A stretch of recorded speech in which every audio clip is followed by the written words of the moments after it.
Era de la televisión.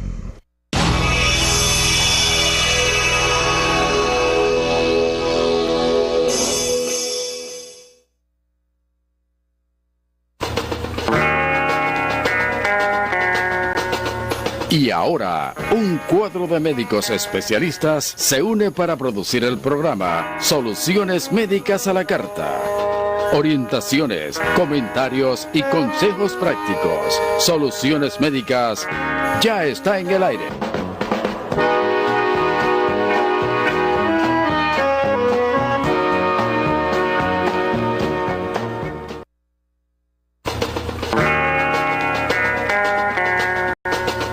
Y ahora, un cuadro de médicos especialistas se une para producir el programa Soluciones Médicas a la Carta.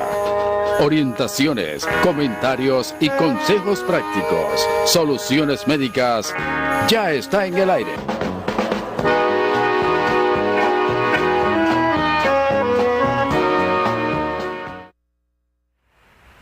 Buenas noches, amables televidentes. Sean todos y todas muy bienvenidos a esta nueva entrega de su programa Soluciones Médicas, salud educativa al más alto nivel. Damos las gracias a Dios porque una vez más estamos vivos y gozando de buena salud para llevarle a ustedes un programa que yo sé que va a ser exquisito, que ustedes van a disfrutar y que será de interés para toda la familia. Damos la bienvenida, señora del país, a la doctora Alessandra Espinal. Hoy no va a estar con nosotros. Hace unos momentos ella regresó de Francia, de un congreso, y por eso no puede estar aquí con nosotros. Así que allá en casita, doctora Espinal, bienvenida a su tierra nuevamente. Yo espero que el doctor Mejía la haya recibido y le haya dado una calurosa bienvenida. Ya está con nosotros en el estudio la doctora Margarita Santana.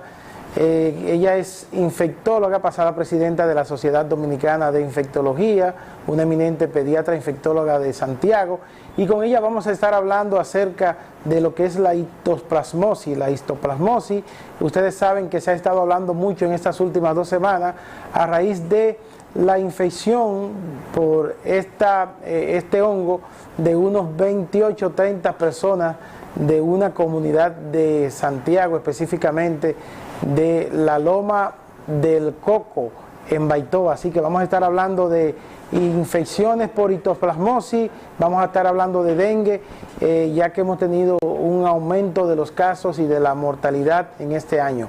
En el comentario médico vamos a estar hablando acerca de la amenaza de los ortopedas. Ahora son los ortopedas que amenazan con parar los servicios a las ARS. Así que no se muevan de ahí. Soluciones Médicas, salud educativa al más alto nivel, ya está en el aire. Está recibiendo en su hogar la señal de nuestra programación médica, cargada de orientación, amenidad y consejos prácticos. Con su llamada y participación construiremos una comunicación más dinámica e interactiva. Nosotros somos Soluciones Médicas a la Carta. Voz 3535, Cediclin, más que imágenes, diagnósticos para la vida.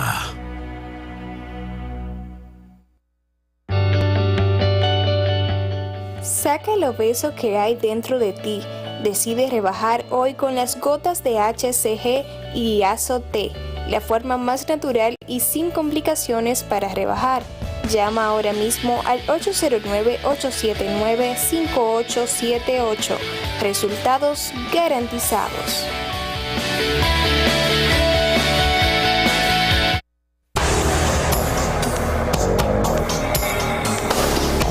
El microtrasplante capilar es un procedimiento quirúrgico de muy bajo riesgo, el cual consiste en realizar una redistribución artística y sistemática de las unidades foliculares del propio cuero cabelludo del paciente. Estas se extraen de la zona donante a través de una de las siguientes técnicas. La técnica de la tira, de donde se extrae una zona de la piel del paciente y luego se sutura quedando una herida casi imperceptible. Y la otra técnica se realiza con un extractor de unidades foliculares, sin tener la necesidad de realizarle una herida al paciente, observándose en el postquirúrgico sin cicatriz. Estas unidades luego son implantadas en la zona receptora. Para la solución de tus problemas dermatológicos y estéticos, brindamos un servicio de alta calidad y con humanismo. La doctora Alexandra Espinal, médica dermatóloga esteticista y cirujana capilar, brinda sus servicios de lunes a viernes en horarios de la tarde en la Suite 504, en el Hospital Metropolitano de Santiago.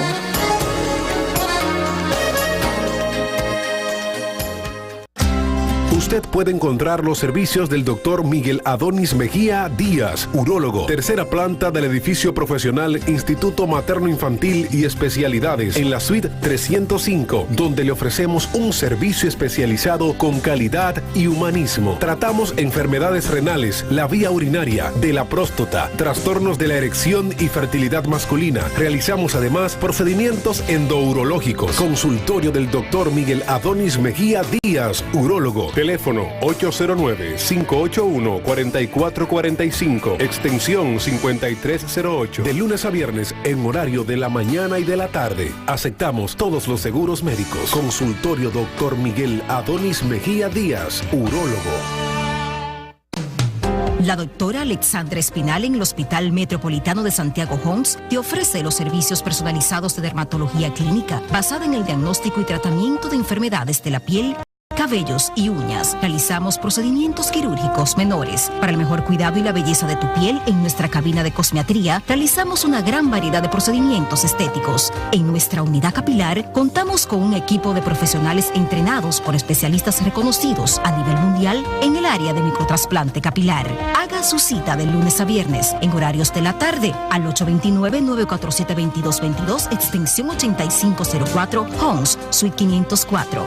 Doctora Alexandra Espinal, soluciones dermatológicas y estéticas. En el Instituto Materno Infantil y Especialidades está la Unidad Ginecológica Integral Dr. Adriano Pérez. Contamos con la más alta tecnología en diagnóstico de las enfermedades de la mujer, consultas prenatal y seguimiento de embarazo, moderna unidad de colpocostía, papá Nicolau, captura híbrida para el virus del papiloma humano y sonografía. Unidad Ginecológica Integral Dr. Adriano Pérez. Estamos en la Suite 505 con el teléfono 809-581-4445, extensión 5505 y al móvil 809-879-6040. Aceptamos todos los seguros médicos y tenemos planes económicos para pacientes de escasos recursos. Unidad Ginecológica Integral Dr. Adriano Pérez. Está recibiendo en su hogar la señal de nuestra programación médica, cargada de orientación, amenidad y consejos prácticos. Con su llamada y participación construiremos una comunicación más dinámica e interactiva. Nosotros somos Soluciones Médicas a la Carta.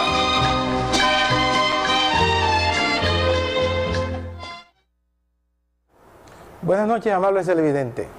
La semana que transcurrió ayer, nosotros estuvimos viendo la noticia donde se anunciaba al país que la Sociedad Dominicana de Ortopedia iba a suspender todo lo que eran los servicios a las ARS, entiéndase a los pacientes que están bajo el régimen contributivo, debido a que no se habían respetado algunos tarifarios a los que habían acordado en la otrora lucha y de que se le estaban quitando los códigos de manera abusiva a algunos médicos ortopedas y en otras ocasiones se le estaban negando a otros miembros de la sociedad estos códigos. Lo lamentable de todo esto es que quienes salen perdiendo por estos pleitos de las ARS y que nosotros en innumerables ocasiones hemos dicho de que hay que reformar el sistema, de que hay que arreglar esos entuertos que se dijo que se iban a arreglar en el camino y no se han arreglado, los perjudicados son los pacientes. Porque cuando los pacientes duran, para que ustedes tengan una idea, 2 o 3 meses sin recibir los servicios de una sociedad o de muchas sociedades que generalmente pueden negar en determinado momento los servicios, las ARS siguen recibiendo su dinero normal, mensual. La tesorería a través de la CISARRID, de la Seguridad Social, le paga a las ARS por la cantidad de afiliados que tienen. Si tienen 200,000, 400,000, aunque usted le niegue los servicios y el paciente tenga que pagar de manera privada, las ARS siguen recibiendo su fondo normal, o sea que en lo que se ponen de acuerdo, las únicas que salen ganando son estas, porque sencillamente estas siguen recibiendo su dinero normal. Entonces, yo creo que ya es tiempo de que los legisladores en las cámaras comiencen a trabajar proyectos de ley que ayuden a los afiliados, porque hasta el momento hemos visto que la seguridad social ni es segura ni es social. Y lo lamentable de todo el caso es que cada día se sacan más procedimientos de catálogo de servicios, cada día la cobertura es menor y cada día hay más trabas para impedir que los afiliados tengan una seguridad social, y no solamente eso, sino que los médicos también puedan disfrutar de los beneficios que tiene la seguridad social para todos los actores del sistema. Y es que siempre hemos dicho que no podemos tener y sustentar un sistema de seguridad social sobre la base de las ganancias, y las ARS ganan el 40% solamente por tener organizado un grupo de afiliados y manejarlo, ganan un 40% de todas las ganancias que hay en el sistema, y esto consideramos que es demasiado.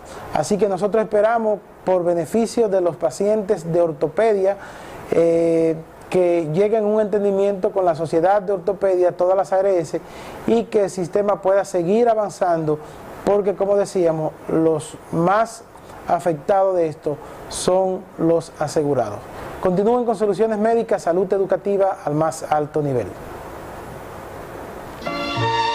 Está recibiendo en su hogar la señal de nuestra programación médica, cargada de orientación, amenidad y consejos prácticos. Con su llamada y participación construiremos una comunicación más dinámica e interactiva. Nosotros somos Soluciones Médicas a la Carta.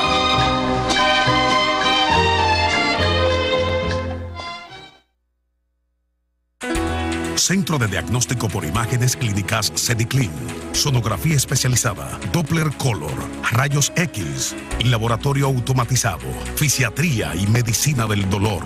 Además, psicología clínica infantil y de pareja. Sediclin acciona bajo la dirección clínica del Dr. Manasés Peña. Estamos ubicados en la calle Cuba, esquina Las Carreras, edificio número 28, con el teléfono 829-582-3535. Sediclin, más que imágenes, diagnósticos para la vida.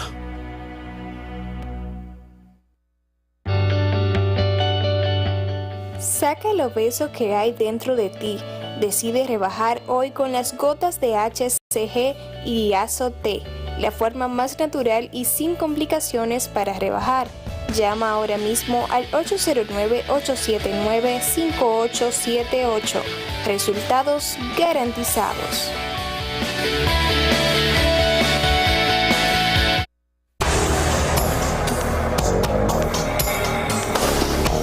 El microtrasplante capilar es un procedimiento quirúrgico de muy bajo riesgo, el cual consiste en realizar una redistribución artística y sistemática de las unidades foliculares del propio cuero cabelludo del paciente. Estas se extraen de la zona donante a través de una de las siguientes técnicas. La técnica de la tira, de donde se extrae una zona de la piel del paciente y luego se sutura quedando una herida casi imperceptible.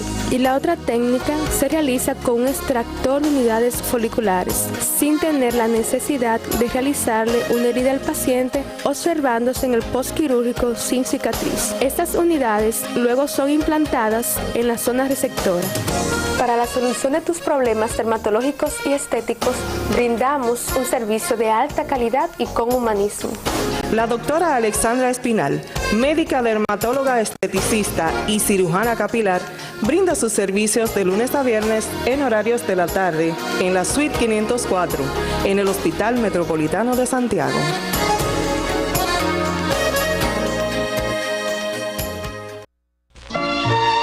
Está recibiendo en su hogar la señal de nuestra programación médica, cargada de orientación, amenidad y consejos prácticos. Con su llamada y participación construiremos una comunicación más dinámica e interactiva. Nosotros somos Soluciones Médicas a la Carta.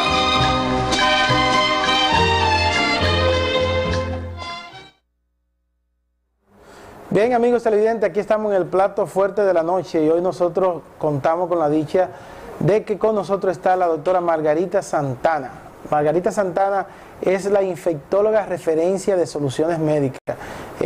Cada vez que hay una alerta epidemiológica sobre algo que está afectando al país, ustedes saben que la doctora, que es una comunicadora nata, siempre está dispuesta a venir y agradecemos que esté de nuevo con nosotros en su programa Soluciones Médicas. Buenas noches, doctora. Muy buenas noches. En las últimas semanas se ha estado hablando mucho de los intoxicados o los afectados más bien por una rara dolencia, si así podríamos llamarlo, que al principio se dice que era leptospira. Se dijo que era leptospira, que tenían unos 28 obreros que estaban destapando un túnel en la presa de Tavera. Posteriormente se habló de otra dolencia que no guarda nada de parecido, pero que también tenía posibilidades. ¿Qué fue lo que pasó originalmente usted como infectóloga con estos pacientes y qué es la histoplasmosis? Sí. Bueno, mira, con estos pacientes sucedió, ellos trabajaban en un túnel. Es importante que la población entienda que, aunque nosotros, la histoplasmosis no es una enfermedad propia de República Dominicana, es decir, nosotros no somos un país endémico de esta enfermedad. ¿Se habían visto casos otras veces eso? Algunos casos. ¿Algunos casos? Sí, algunos casos esporádicos. No sé si recuerdo una vez que Nuria hizo un documental con un caso de uno de los trabajadores de la UAS Carataína que fue afectado por la histoplasmosis. Okay. Porque esta es una enfermedad que afecta precisamente a personas que están expuestas a cuevas, a túneles, donde se asume que pueden vivir murciélagos. O sea que si yo voy a la Cueva de la Maravilla en una excursión, yo puedo coger histoplasmosis. Fácilmente puede Pero cogerlo. Entonces, cuando uno va a este tipo de excursiones, hay que ponerle algún tipo de protección porque aquí no se toma en cuenta eso. Sí, porque no somos un país endémico de esa enfermedad. Okay. Pero, por ejemplo, en el caso de estos obreros que duraron 38 días, según dicen, en este túnel y que salen infectados, yo creo que era muy lógico pensar, como lo hicieron de primera intención, en una leptospirosis. ¿Por qué? Porque la leptospira se contamina a través de alimentos contaminados con orina de ratón y en una cueva, en un túnel que tú podrías encontrar. Es lo que presumimos. Claro, después que ya los obreros van empeorando su cuadro clínico, debemos de pensar en otra posibilidad. Y en este caso, para nosotros como infectólogos que tuvimos algunos los casos, seguido se habló de túnel y que había murciélagos, pensamos en esa posibilidad. De hecho, los pacientes que fueron tratados por infectólogos, que desde que se dijo que estaban en túnel se trató con el medicamento para la histoplasmosis, antes de tener el diagnóstico definitivo confirmado, pues se trataron esos pacientes. Ahora, es bueno que la población entienda que esta es una enfermedad que no se transmite de persona a persona. Esta enfermedad se transmite a través de la inhalación de la espora de ese hongo que se llama histoplasma. O sea, que por la respiración. Por el polvo inhalado. Que inhala. Si usted está expuesto en una cueva o en un túnel donde puedan vivir murciélagos, y que ellos son los hospederos naturales de este hongo. ¿Solamente los murciélagos? Los murciélagos y las aves. ¿Y las aves? O está expuesto al dormidero de aves, usted puede ser contaminado con esta enfermedad. Sí, aves, en sentido general. Sí, en sentido general, usted está expuesto a esta enfermedad. Pero ¿qué sucede con esta enfermedad? Esta enfermedad puede ser autorregulada por el organismo. ¿Qué significa esto? Que si el organismo está competente, si hay un sistema inmunológico fortalecido, usted puede modular esta enfermedad sin la necesidad de sufrir los signos y síntomas. Ahora, la historia epidemiológica en las enfermedades infecciosas tiene un peso muy específico. Por ejemplo, aunque sabemos que en República Dominicana esta no es una enfermedad común, es muy rara y los casos son muy esporádicos, si estamos en un ambiente donde tenemos murciélagos, que son los que pueden tener el hongo, el excremento de estos pájaros son los que pueden tener esa espora de este hongo, y usted puede inhalarlo y contaminarse, específicamente la vía respiratoria, que es donde el hongo se va directamente. Debemos de pensar en esa enfermedad.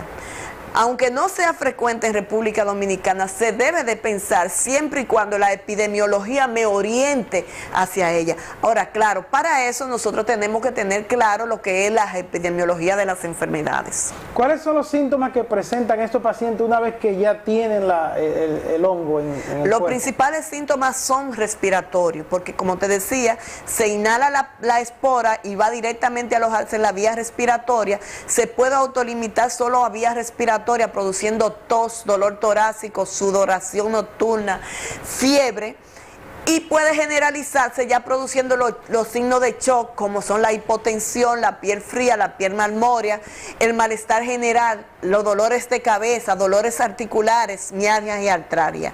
Ya cuando tenemos todos estos síntomas, se trata de una histoplasmosis generalizada, que vuelvo y te reitero, si la enfermedad se autolimita, no pasa a la etapa generalizada. En el caso de que pase a la etapa generalizada, si no se da un tratamiento oportuno, si no se da el antimicótico específico para este hongo, el paciente puede fallecer. O sea que no todos los pacientes van a desarrollar este cuadro clínico. No.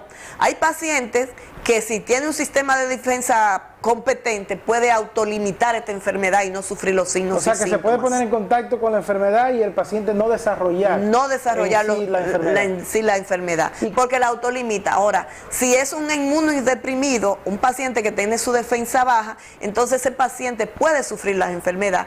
Y imagínate cómo pueden estar unos obreros con 38 días en un túnel. Obviamente que por algunas circunstancias su sistema inmune puede deprimirse, y quizá por eso para estos obreros fueron infectados. Qué bueno hacer la aclaración también, Manacén. En los medios de comunicación oímos hablar mucho de intoxicación. En estos casos no se puede hablar de intoxicación. En estos casos hay que hablar de infección, porque fue una infección adquirida a través de la inhalación de la espora de un hongo que fue el histoplasma, y por eso fue que se afectaron. Ya después de tener un diagnóstico definitivo, como en algunos de estos casos, que se confirmó el diagnóstico, ya tenemos que hablar de infección, no de intoxicación. Doctora, estamos hablando entonces de que probablemente en estos 38 días que duraron esos obreros en ese túnel, su sistema de defensa pudo haber bajado. Estamos hablando de que ellos comían ahí, se alimentaban ahí dentro del túnel, probablemente con alguna deficiencia. Estaba viendo que por una mísera pago que le estaban dando de 200, 300 pesos por día, no creo que tengan la capacidad con eso de alimentarse mientras estaban dentro del túnel. Quizás entonces eso hizo que estos pacientes fueran más susceptibles a desarrollar la enfermedad. Obviamente que para que ellos desarrollaran la enfermedad, su sistema inmunológico tenía que estar bien deprimido, porque vuelvo y reitero, es una enfermedad que si es un paciente con una inmunidad fortalecida, puede autorregularla y no sufrir los signos y síntomas de la enfermedad. ¿La enfermedad se transmite de persona a persona? No, buena pregunta. Esta enfermedad no se transmite de persona a persona, por tanto, la comunidad de Sabana Iglesia que estuvo expuesta a estos pacientes puede estar tranquilo. Y la sobrina que usted estaba atendiendo, que la gente decía... De ese caso vamos a hablar. Sí. Si no están en el túnel, en contacto con la espora del microorganismo, de donde se puede adquirir el hongo, pues de forma inhalatoria, no hay forma de que se transmita de persona a persona. Ahora, en el caso de la niña que me tocó a mí tratar, esta fue una niña que yo la recibo con historia de fiebre. Estuvo atendiendo a su papá en la primera etapa de la enfermedad en Sabana Iglesia. Ella llega con historia de fiebre ya 2 semanas después del cuadro de diagnosticarse los casos. La niña llega con historia de fiebre, una niña de 13 años, fiebre, dolor de cabeza, sudoración nocturna, mialgia y artralgia que le imposibilitaba casi pararse de la cama, dolor torácico, que es muy característico, y tos de predominio nocturno. Cuando evaluamos a la paciente no encontramos nada más que algunos hallazgos pulmonares muy escasos, y cuando hicimos una radiografía no nos daba un patrón típico de una neumonía por histoplasmosis, Pero en ese momento nosotros pensamos en la posibilidad de tener una neumonía típica. Y muchas veces en la medicina es mejor pecar por exceso y no por defecto. ¿Por qué? Porque como tú ves una niña con una sintomatología muy similar a lo que se presenta con la histoplasmosis, aunque la niña no estuvo en el túnel, pudo haber estado en contacto con una partícula de polvo que su papá llevara con un utensilio, con la ropa o en algo. Eso fue lo que yo me planteé en el momento y realmente, profilácticamente, yo di manejo para esa enfermedad, pero no dejé de pensar que fue una neumonía típica, un germen desconocido y no lo habitual, y también traté para neumonía típica. Afortunadamente la niña tuvo una evolución muy satisfactoria y a los 6 días de ingreso se fue a la casa con tratamiento. En este caso, vuelvo y reitero, no diagnosticamos histoplasmosis en esta niña porque no estuvo en el túnel, pero con una sintomatología como la que nos llevó y estando expuesta, obviamente que teníamos que pensar que debíamos dar, aunque fuera profilácticamente.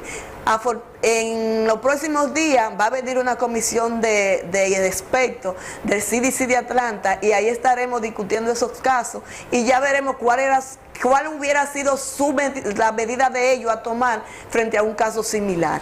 En la comunidad de Sabana Iglesia el jueves había una movilización porque ellos decían que ese material que habían sacado de los túneles estaba ahí y ellos tenían miedo que luego, si venía en lluvia, que entonces contaminaran las aguas y todo eso. O sea que no hay contaminación por medio de las aguas. No, está claro, esto está determinado que se transmite a través de partículas de polvo contaminada por inhalación.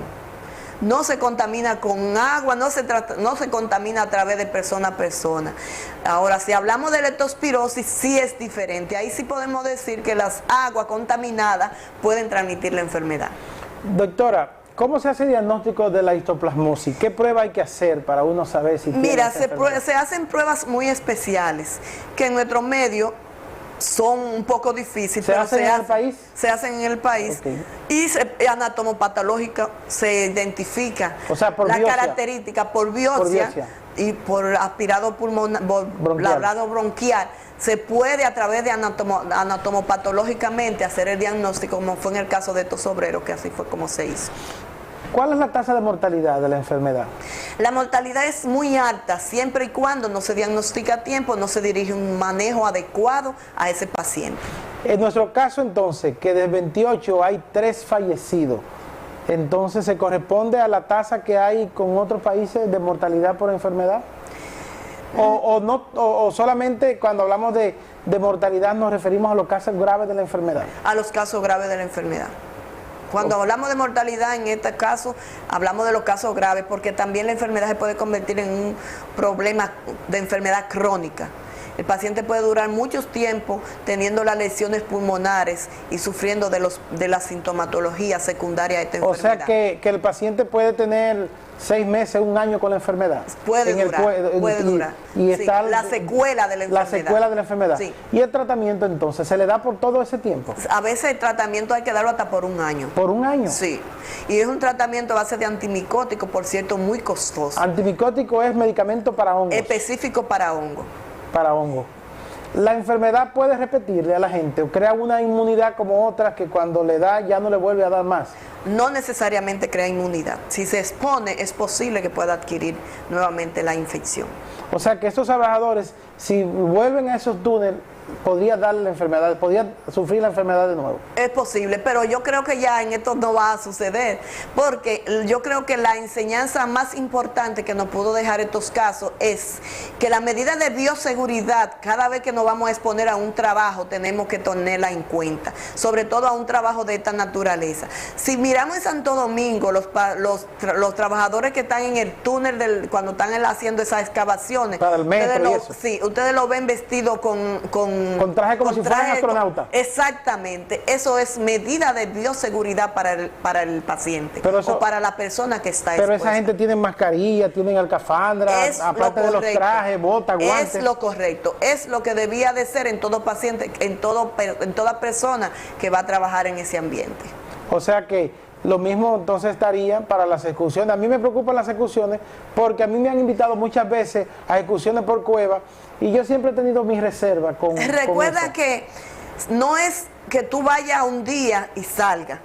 Es posible que si tu sistema de defensa está bueno y tú te expones un día no tenga ninguna consecuencia. Ahora, si ya tú te expones varios días, entonces sí hay que tomarlo en cuenta en el caso de que tú vengas con un cuadro febril. Como fue una de mis compañeros infectólogos que en tiempo pasado, no hace mucho tiempo, le llegó ese paciente que había venido de una excursión de una cueva y ella pasó muy bien en esta enfermedad y efectivamente era una histoplasmosis. Porque vuelvo y reitero, la historia epidemiológica de las enfermedades siempre hay que tenerla en cuenta. ¿Cuál es el seguimiento entonces que hay que darle a estos 25 pacientes? ¿Hay que darle seguimiento de cerca? ¿Hay que mandarle a hacer otras pruebas para ver cómo están evolucionando? Depende de la afección que le haya dejado en su sistema respiratorio. De ahí depende el seguimiento. Por lo menos en los próximos 3 o 4 meses son pacientes que deben ser seguidos. Porque me imagino que en esos pacientes que fueron, digo me imagino porque solo tuve acceso a tratar, tuve la oportunidad de tratar a las niñas porque no tratamos adultos, solo tratamos menores de 15 años y en esos casos de esos pacientes que tuvieron graves, que tuvieron serias lesiones pulmonares, yo me imagino que el tratamiento va por largo tiempo y por tanto debe ser seguido por largo tiempo. Bien, doctora, cuando regresemos vamos a hablar de otra enfermedad que este año ha hecho estrago y que nosotros comparando la cantidad de muertos, la cantidad de víctimas con el año pasado, sencillamente es alarmante y parece que ha sido una tendencia a subir. Vamos a hablar de dengue cuando regresemos, no se muevan de ahí. Está recibiendo en su hogar la señal de nuestra programación médica, cargada de orientación, amenidad y consejos prácticos. Con su llamada y participación construiremos una comunicación más dinámica e interactiva. Nosotros somos Soluciones Médicas a la Carta.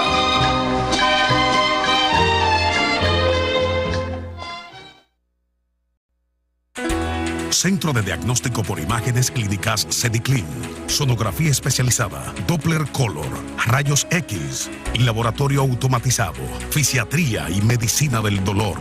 Además, psicología clínica infantil y de pareja. SediClin acciona bajo la dirección clínica del Dr. Manasés Peña. Estamos ubicados en la calle Cuba, esquina Las Carreras, edificio número 28 con el teléfono 829-582-3535.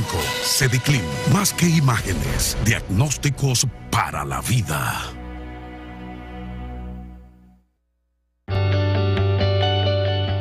Saca el obeso que hay dentro de ti. Decide rebajar hoy con las gotas de HCG y Diazo-T, la forma más natural y sin complicaciones para rebajar. Llama ahora mismo al 809-879-5878. Resultados garantizados.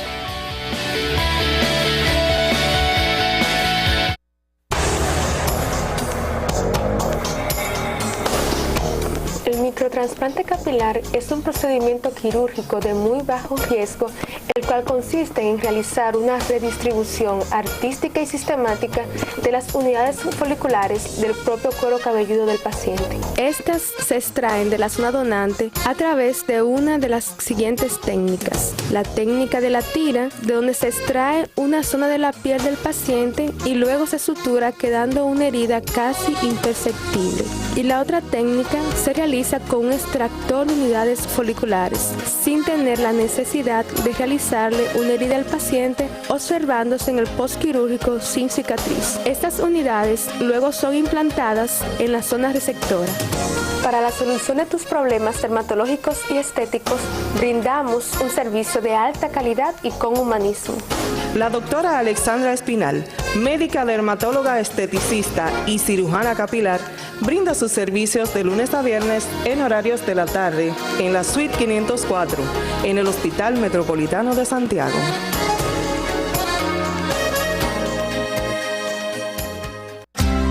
Usted puede encontrar los servicios del doctor Miguel Adonis Mejía Díaz, urólogo, tercera planta del edificio profesional Instituto Materno Infantil y Especialidades, en la suite 305, donde le ofrecemos un servicio especializado con calidad y humanismo. Tratamos enfermedades renales, la vía urinaria, de la próstata, trastornos de la erección y fertilidad masculina. Realizamos además procedimientos endourológicos. Consultorio del doctor Miguel Adonis Mejía Díaz, urólogo. Teléfono 809-581-4445, extensión 5308. De lunes a viernes en horario de la mañana y de la tarde. Aceptamos todos los seguros médicos. Consultorio doctor Miguel Adonis Mejía Díaz, urólogo. La doctora Alexandra Espinal en el Hospital Metropolitano de Santiago Homs te ofrece los servicios personalizados de dermatología clínica basada en el diagnóstico y tratamiento de enfermedades de la piel, cabellos y uñas. Realizamos procedimientos quirúrgicos menores. Para el mejor cuidado y la belleza de tu piel, en nuestra cabina de cosmetría realizamos una gran variedad de procedimientos estéticos. En nuestra unidad capilar contamos con un equipo de profesionales entrenados por especialistas reconocidos a nivel mundial en el área de microtrasplante capilar. Haga su cita de lunes a viernes en horarios de la tarde al 829-947-2222, extensión 8504, Homs, Suite 504. Doctora Alexandra Espinal, soluciones dermatológicas y estéticas. En el Instituto Materno Infantil y Especialidades está la Unidad Ginecológica Integral Dr. Adriano Pérez. Contamos con la más alta tecnología en diagnóstico de las enfermedades de la mujer, consultas prenatal y seguimiento de embarazo, moderna unidad de colpocostía, papá Nicolau, captura híbrida para el virus del papiloma humano y sonografía. Unidad Ginecológica Integral Dr. Adriano Pérez. Estamos en la suite 505 con el teléfono 809-581-4445, extensión 5505 y al móvil 809-879-6040. Aceptamos todos los seguros médicos y tenemos planes económicos para pacientes de escasos recursos. Unidad Ginecológica Integral Dr. Adriano Pérez. Está recibiendo en su hogar la señal de nuestra programación médica, cargada de orientación, amenidad y consejos prácticos. Con su llamada y participación construiremos una comunicación más dinámica e interactiva. Nosotros somos Soluciones Médicas a la Carta.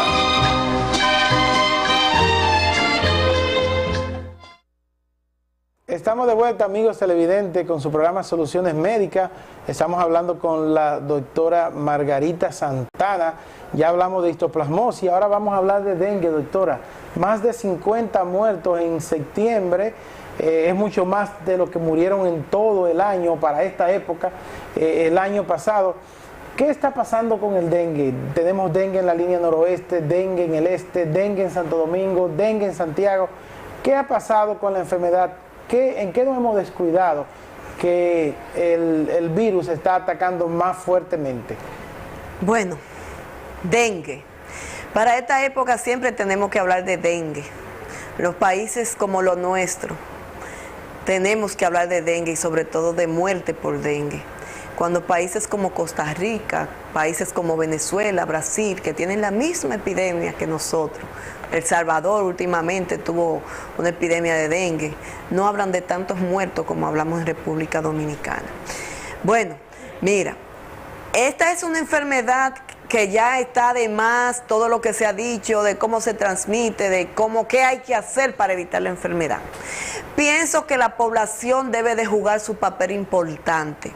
Aunque le toca al Ministerio de Salud Pública dirigir las acciones, la población tiene que tomar conciencia con relación a esta enfermedad y debe de evitar los criaderos de mosquitos. Si hacemos educación continuada para la prevención, de seguro los casos de dengue van a disminuir. No, o sea que no, la población se está descuidando en cuanto a la producción de criaderos. Ahí es que donde debe estar la problemática para que persista esta enfermedad con nosotros, atacando de esta manera. Hay diferentes factores que influyen. y uno es el de la población. Si la población no hace conciencia de que esa mata de bromelia que tienen en la casa, de que esas matas bonitas que acumulan agua son el criadero del mosquito y la eliminan, vamos a tener el mosquito que transmite el dengue. Si no eliminan todos esos chatarros que aparecen en los patios, si no rompemos incluso el cacarón del huevo, cuando le tiramos al zafacón hay que destruirlo para que no críe. La tapita de la botella. La tapita de la botella. Si no, si acumulamos el agua y no le untamos cloro al tanque, vamos a estar teniendo criadero de mosquitos y ahí se va a desarrollar el mosquito y va a estar contaminando personas. O sea que la escasez de agua nos va a predisponer a que nosotros siempre tengamos... Claro, la escasez de agua y el tiempo, que llueve hoy, mañana hace sol, llueve hoy, mañana hace sol. Si me he dado cuenta que en Santiago per se, casos de Santiago, autóctonos de Santiago, no son tantos porque nosotros no hemos tenido tanta lluvia.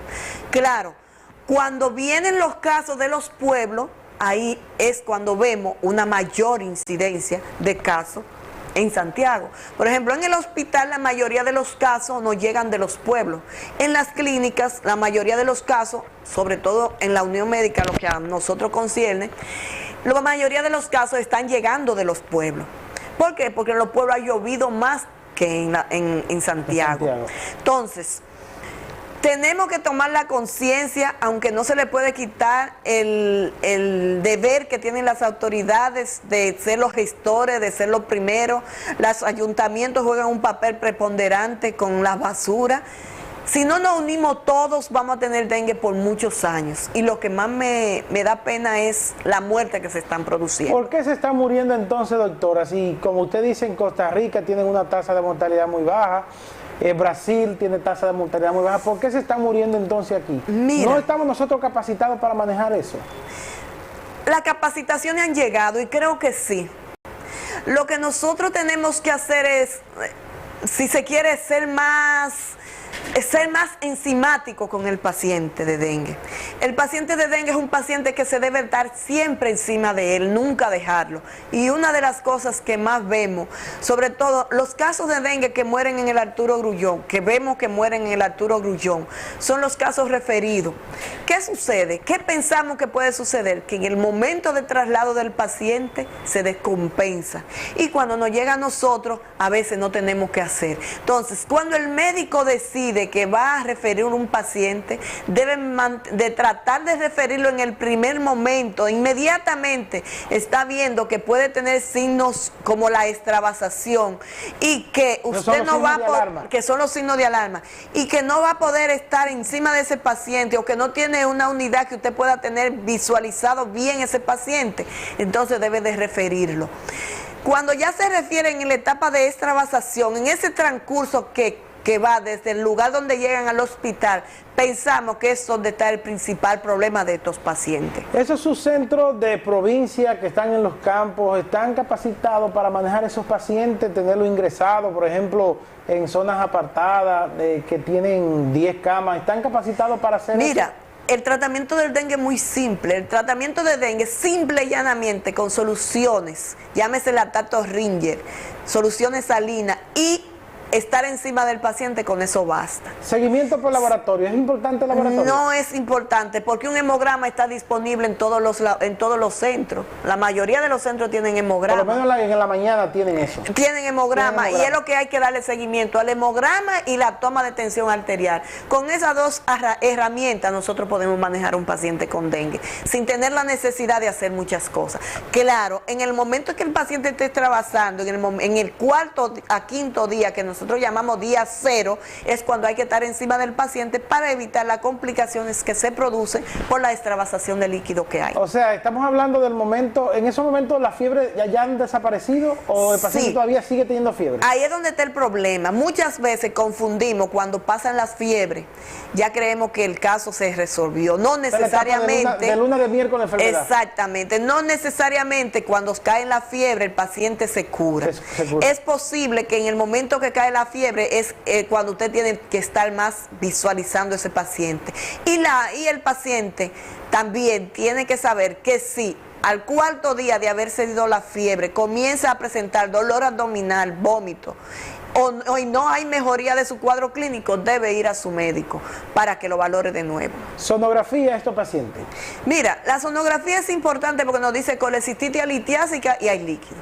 Pero ya eso es una constante en todo paciente con dengue. Se inflama la vesícula y vamos a tener extravasación si estamos hablando de un dengue con signo de alarma. Entonces, no es imprescindible la sonografía.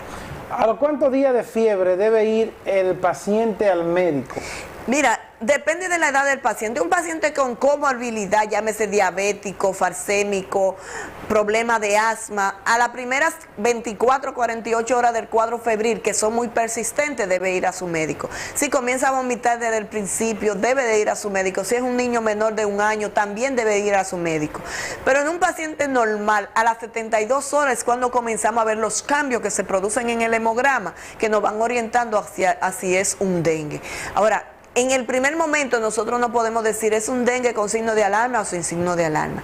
Ya del 4.º día en adelante, cuando comienzan los signos de alarma, que son el vómito, el dolor abdominal, el decaimiento o el mareo, todo paciente que le cae la fiebre y que comienza a presentar mareo es signo de que puede estar haciendo hipotensión arterial y por tanto debe ir a su médico de inmediato. Ese dengue con signo de alarma es el que el pueblo comúnmente le llama hemorrágico, el dengue hemorrágico del malo. La nueva clasificación, mira, para tratar de disminuir la mortalidad por dengue se han hecho muchas cosas y una de las cosas que OPS y OMS han hecho junto a los ministerios de salud donde se ha producido las epidemias de esta enfermedad es que han cambiado la clasificación, tratando de ver si es más fácil de diagnosticar y de manejar y así podemos disminuir la muerte. El diagnóstico se hace generalmente a tiempo, el paciente generalmente va a tiempo, el problema está cuando vienen los signos de alarma, si descuidamos al paciente. ¿Cuáles pacientes, doctora, hay que ponerle plaqueta? Mira, eso es un mito. La plaqueta, si no hay evidencia de sangrado, no hay necesidad de poner plaquetas. Hay pacientes aunque la plaqueta estén en 10.000. Aunque la plaqueta estén en 10.000, pueden tener 10.000, 15.000, 20.000 plaquetas. Si no hay evidencia de sangrado, no hay necesidad de poner plaquetas. ¿Cómo tú te das cuenta si hay evidencia de sangrado? Cuando tú le haces el hemograma, el paciente te queda sangrando. Ese es un paciente que te puede sangrar. Pero vemos que un paciente con 10.000 plaquetas, le hacemos un hemograma y queda como si nada hubiera pasado.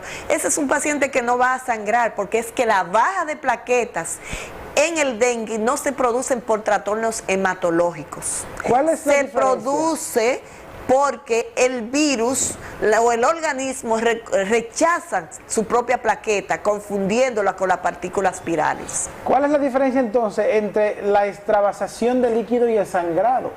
¿Y dónde generalmente se van a ver esos sangrados? Mira, cuando hay extravasación de líquido, hablamos de fuga de plasma del espacio vascular donde tiene que estar al espacio extravascular. Generalmente, fuera de los vasos sanguíneos. Exactamente. Generalmente vemos ascitis en la barriga, en el abdomen, se acumula líquido y por eso el dolor abdominal tan intenso, porque se irritan todos esos presos nerviosos que hay en el abdomen, y también puede haber líquido a nivel pulmonar y el paciente puede presentar dificultad respiratoria y ahí estamos hablando de un dengue grave. Ese es el paciente que todavía más encima de él tenemos que estar. Doctora, recomendaciones entonces para la población. Lo primero para la población es no alarmarse, usar las medidas de precaución que tanto se le dice. Si ya tiene el paciente con el cuadro febril, no desesperarse, darle acetaminofén, único antipirético que debe usarse en estos cuadros febriles. ¿Cuánto por día se pueden dar? Porque se habla muchas veces de que el acetaminofén podría ser tóxico para el hígado. ¿Cuántos miligramos Eso depende del peso del paciente y por eso es su médico que lo debe de dirigir. Okay. Cuando el paciente va al médico en las primeras 72 horas, es su médico quien debe de darle toda la pauta de manejo que usted debe de hacer. Pero cuando usted ve, si es un niño con fiebre alta, báñelo cuantas veces sea necesario. Y que su médico sea quien le dé la pauta de dosificación del acetaminofén en función al peso que tenga su hijo. La campaña educativa, ¿nos hemos descuidado con eso? Realmente la campaña últimamente han sido muy deficientes. Muy deficientes. Muy deficientes, pero eso no, deben de ser continuas. Un país como el de nosotros debe ser no solo cuando hay epidemia, sino durante todo el año. Y ahí también, vuelvo y te reitero, es donde la población tiene su papel fundamental en evitar los criaderos del mosquito. No podemos decirle no acumule agua, porque si no le llega agua, tiene que acumular. Si no le llega agua potable, tiene que acumular agua. Pero si la acumula, póngale cloro untado y tanque tapado. Y de esa manera lo evitamos.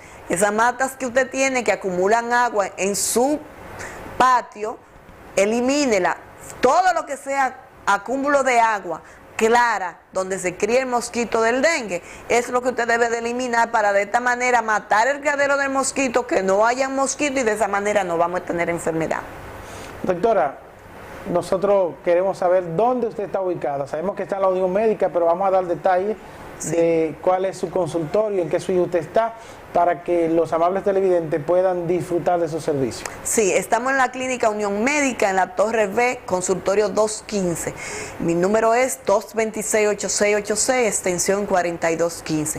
También laboramos en el Hospital Arturo Grullón. Para el que no pueda ir a la clínica, nos encontramos en el hospital y con mucho gusto también le damos el servicio. Bien, señores, cuánto conocimiento, de verdad que nosotros disfrutamos, es como una cátedra de infectología que nosotros recibimos cada vez que la doctora Margarita Santana viene a estudio a compartir con nosotros de estos interesantes temas.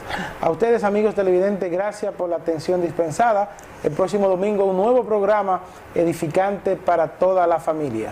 Pasen todos feliz resto de la noche. Por hoy concluimos nuestra misión de orientación y cultura médica. Como profesionales, estamos satisfechos por la labor cumplida. El domingo próximo nos encontraremos en otra emisión de nuestro programa Soluciones Médicas. Buenas noches.